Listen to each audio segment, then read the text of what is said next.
You wake up tired, not because your body is broken, but because your mind never learned how to rest. It carried yesterday into today. It dragged conversations that ended years ago and replayed them as if they were happening now. You opened your eyes, but you were already late. Late to peace. There is a quiet pain in this world that no one teaches you how to name. A pain that doesn't bleed. A pain that doesn't scream. It just sits with you. In traffic. In silence. In the middle of the night. When your phone is dark. And your thoughts are loud. You smile in public. You perform strength. You say, "I'm fine." But inside you are negotiating with your own mind, just to make it through the day. Marcus Aurelius once wrote, "You have power over your mind, not outside events. Realize this, and you will find strength." But no one tells you how hard it is to realize that power. When your mind feels like the enemy, no one prepares you for the moment. You realize that the voice hurting you most sounds exactly like your own. You were not born anxious.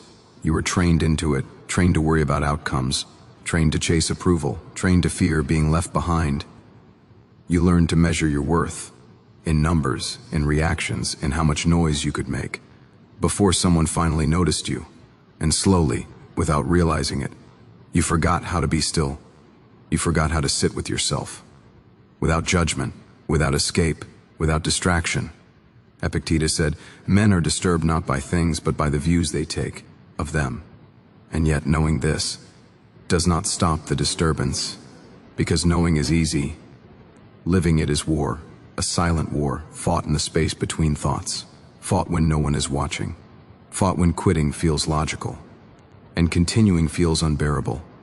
You stand at that edge often, the edge between who you are and who you could be. If you stop believing every thought that passed through your mind, the mind is a powerful servant, but a terrible master. It tells stories, convincing ones, stories where you are always behind, always lacking, always one mistake away from collapse. It reminds you of failures with perfect clarity, but blurs every victory until it feels insignificant, and you listen because you think you have no choice. But here is the truth. That changes everything. You are not your thoughts. You are the one who hears them. There is a space, small, quiet, almost invisible, between stimulus and response. In that space lives your freedom. Seneca wrote, "We suffer more often in imagination than in reality." Think about that. How much of your pain is happening right now? Not yesterday, not tomorrow, not in a future that hasn't arrived. Right now, your breath is still moving, your heart is still working. The ground beneath you has not disappeared, and yet your mind insists that disaster is always near. This is not weakness. This is conditioning. You were never taught how to discipline the inner world. You were taught to chase the outer one. Achievements, validation, control. But Stoicism whispers a different truth. You don't control the world. You never did. You control your judgment, your intention, your response. And when you finally understand this, something inside you loosens. The grip of panic softens. The urgency fades. You stop demanding that life be fair and start asking yourself how to be steady. Life was never designed to protect you from pain. It was designed to reveal your character. Every delay, every rejection, every loss, not punishments. Training. Fire does not destroy steel. It reveals it. And you have been in the fire longer than you admit. Still here, still breathing, still capable. So why do you speak to yourself like an enemy? Why do you rehearse your failures, but rush past your endurance? You survive things that once kept you awake at night. You adapted, you endured, you kept going, even when no one clapped for you. That is strength, quiet strength, uncelebrated strength, the kind Marcus Aurelius practiced as an emperor who reminded himself daily that fame fades, bodies fail, and death comes for all. Do not act as if you were going to live 10,000 years. He wrote, "Death hangs over you while you live. While it is in your power, be good."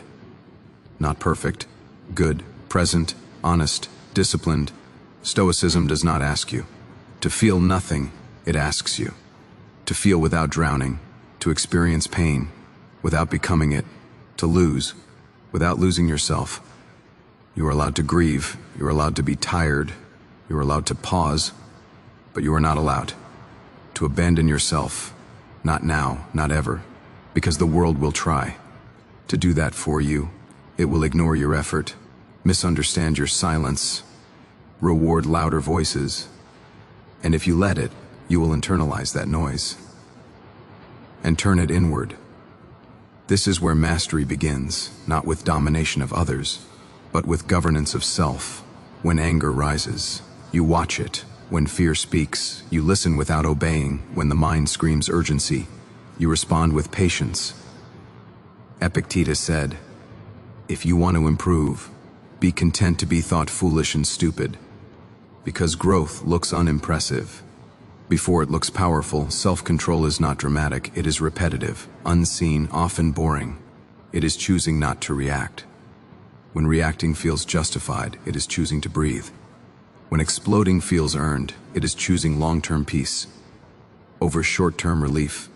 And every time you do this, you reclaim a piece of yourself that the world tried to take. You are not late, you are not broken, you are not weak, you are early in a process. Most people never begin a process of waking up from the illusion that your thoughts are always telling the truth. Silence becomes less frightening when you stop fighting it. Loneliness becomes instructive. When you stop resisting it, pain becomes a teacher. When you stop asking it to leave, there is a calm waiting for you. On the other side of discipline, not excitement, not constant happiness. Calm, the kind that does not depend on outcomes, the kind that remains when plans fail and people leave, the kind that cannot be taken because it was built, not given. Stay here, keep listening, keep walking inward. This path does not rush, and it does not end. You begin to notice something subtle. The world has not changed, but you have stopped wrestling it. There is less resistance in your chest, less urgency in your breath, not because life became easier, but because you stopped demanding that it obey you. This is the quiet victory no one sees. You wake up and the mind still speaks. It always will. Thoughts arrive like weather, uninvited, unpredictable. But now, you stand under the sky. Instead of inside the storm, you let the thought pass. You do not chase it. You do not argue with it. You do not ask it to explain itself. You simply return to what is in front of you. This is attention. This is power. Marcus Aurelius reminded himself, the happiness of your life depends upon the quality of your thoughts. Not the absence of pain, not the perfection of circumstance, quality. You begin to filter. Not every thought deserves your energy. Not every emotion requires action. Not every opinion deserves a response. This is not suppression. This is selection. You choose what enters your inner home. There was a time when you reacted to everything. A comment could ruin your day. A delay could steal your peace. A memory could collapse your mood. Now, you pause. That pause feels uncomfortable at first, like standing still in the middle of noise, like refusing to flinch. But inside that pause is where freedom grows. You realize how often you were hurting yourself. In the name of being right, how many nights you lost, replaying conversations where you imagined winning, how much energy you sacrificed, trying to control what was never yours to command. Seneca wrote, "He who suffers before it is necessary, suffers more than is necessary." Read that again. How many futures did you grieve that never arrived? How many catastrophes did you rehearse that never took place? The mind is a storyteller, and fear is its favorite genre, but you are learning to close the book, not because the story disappears, but because you no longer live inside it. There is something sacred about choosing discipline when no one is watching, about controlling your tongue when words are burning to escape, about staying steady when chaos invites you to join. This is maturity, not loud, not impressive, Quiet, reliable, unshakable. You stop explaining yourself to people committed to misunderstanding you. You stop begging for clarity from those who benefit from confusion. You stop seeking peace in places addicted to conflict. Instead, you build it internally, brick by brick, breath by breath. You start small. You wake up and make your bed, not because it matters to the world, but because it matters to you. You finish what you start. You speak less, but with intention. You train your body not to punish it, but to remind yourself that you can do hard things. You honor time. You stop wasting it on regret and resentment. Epictetus said, "First say to yourself what you would be, and then do what you have to do. Not someday, not when conditions improve. Now, because waiting is just fear, wearing patience as a disguise. You begin to feel a new kind of confidence, not arrogance, not dominance, a grounded certainty that no matter what happens, you will respond with dignity. You stop asking, why is this happening to me? And start asking, how is this training me? This question changes everything. Pain becomes information, loss becomes perspective, silence becomes clarity. You no longer need constant stimulation to feel alive. You can sit alone, without reaching for your phone, without numbing yourself, without running. You listen to your breath. You feel your heartbeat. You exist, and in that existence, you find something rare, contentment, not excitement, not thrill, contentment. The ability to be okay, without needing more. This does not make you passive. It makes you precise. You act when action is needed. You endure when endurance is required. You do not complain about the weather. You adjust your clothing. You do not curse the night. You learn to see in the dark. Marcus Aurelius wrote, "The impediment to action advances action. What stands in the way becomes the way." Read that slowly. The obstacle is not blocking you. It is shaping you. Every resistance is carving discipline into your character, and character, not circumstance, decides your destiny. You are no longer interested in being admired. You are interested in being free, free from impulsive emotion, free from external validation, free from the tyranny of an undisciplined mind. This freedom does not shout. It whispers, and it asks you to keep going, to stay vigilant, to remain humble, because the ego waits patiently for moments of comfort to return. So you practice daily. You observe your thoughts like a guard at the gate. You ask, is this useful? Is this true? Is this within my control? If not, you let it pass. You return to the present again and again. This is the work, unending, unseen, unrewarded, and yet it is everything. Stay with it. There comes a moment when you stop searching for relief and start cultivating resilience. It is quiet, almost invisible. No announcement, no applause, just a subtle shift in how you carry yourself through difficulty. You no longer panic. When things go wrong, you notice the fear, but it no longer drives. You have seen it before. You have survived it before, and that memory changes how you stand. In the present, Seneca warned, no man is more unhappy than he who never faces adversity, for he is not permitted to prove himself. You understand this now. Comfort never built you. Ease never revealed you. It was pressure that taught you who you are. It was disappointment that sharpened your priorities. It was solitude that introduced you to your own voice. And that voice, once drowned by noise, now speaks with clarity. It does not rush you. It does not insult you. It tells you the truth. Without cruelty, you begin to respect yourself in a new way, not because you are flawless, but because you are honest about your flaws. You no longer pretend to be unbothered. You are bothered sometimes. You are human, but you no longer let emotion decide your behavior. This is the difference between feeling and being ruled. Anger knocks. You acknowledge it. Fear arrives. You listen. Sadness sits beside you. You allow it, but none of them sit on the throne. You remain the one who chooses, Epictetus taught. Make the best use of what is in your power, and take the rest as it happens. This becomes your anchor. You stop exhausting yourself trying to rewrite reality. You stop arguing with the past. It is done. You stop bargaining with the future. It is not here. You focus on the only thing that has ever belonged to you. This moment, this action, this response, there is strength in this simplicity.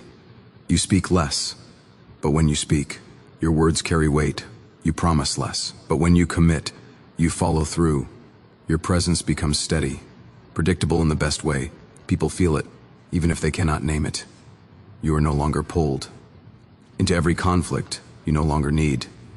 To prove your worth, through argument, silence becomes one of your strongest tools, not passive silence, intentional silence, the kind that refuses to feed chaos, the kind that protects inner order.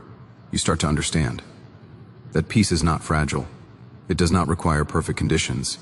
It requires discipline, daily discipline, to sleep when rest is needed, to move when the body resists, to stop when the ego wants more, to say no, without guilt, to say yes, without fear. Marcus Aurelius reminded himself, waste no more time arguing about what a good man should be one. You feel this sentence settle inside you. You stop consuming endless advice. You stop waiting for motivation. You act, not dramatically, not obsessively, consistently, and consistency changes your identity. You are no longer someone who hopes to be calm. You are someone who practices calm. You are no longer someone who avoids pain. You are someone who meets it with posture, back straight, breath steady, eyes forward. You accept that life will always include loss. People will leave, plans will fail, bodies will age. This is not pessimism. This is clarity. And clarity frees you from false expectations. You stop asking life to be gentle. You ask yourself to be strong, not hardened, not closed, strong enough to remain open without breaking, strong enough to care without clinging, strong enough to love without losing yourself. There is a deep peace that comes from this acceptance, not the peace of escape, the peace of alignment. Your inner world no longer contradicts. Your outer actions, what you believe, matches how you live, and this integrity becomes a quiet joy, not excitement, not constant happiness, a grounded satisfaction that you are living in accordance with your values, that when you lay down at night, you do not feel proud, but you feel clean. No unfinished arguments with yourself, no betrayal of your own standards, just rest. You understand now why Stoics spoke so often about death, not to frighten, but to clarify. Marcus Aurelius wrote, "You could leave life right now. Let that determine what you do and say and think." This awareness sharpens your choices. You stop postponing courage. You stop delaying honesty. You forgive faster. You let go sooner. Not because people deserve it, but because your peace does. You walk lighter. The weight you carried was never life itself. It was resistance to it. Now, Liddy, you invest it in presence, in doing what must be done, even when it is uncomfortable, especially when it is uncomfortable. You wake up, you breathe, you show up. Again and again, you forgive yourself for what you did not know then. You thank yourself for not giving up. When it would have been easier to disappear, you realize how many versions of you did not survive, so this one could, and you honor them by living well, not loudly, not dramatically. Well, you accept impermanence without despair. Everything changes, everyone leaves, even you. And that truth no longer frightens you. It focuses you. You choose fewer things, but you choose them fully. You love without possession. You work without attachment. You rest without guilt. You meet each day as it comes, not demanding meaning, but creating it. Through conduct, Marcus Aurelius reminded himself, begin the morning by saying to thyself, I shall meet with busybody, the ungrateful, arrogant, deceitful. And still, he chose virtue. So do you. Not because it is rewarded, not because it is noticed, but because it is yours. To choose. The world may remain loud, unfair, uncertain. But inside, there is order. Inside, there is steadiness. Inside, there is peace. That does not depend on circumstances, and when the night comes and silence returns, you no longer fear it. You sit with yourself, like an old friend. No arguments, no rehearsals, just breath, just being. This is enough. You are enough.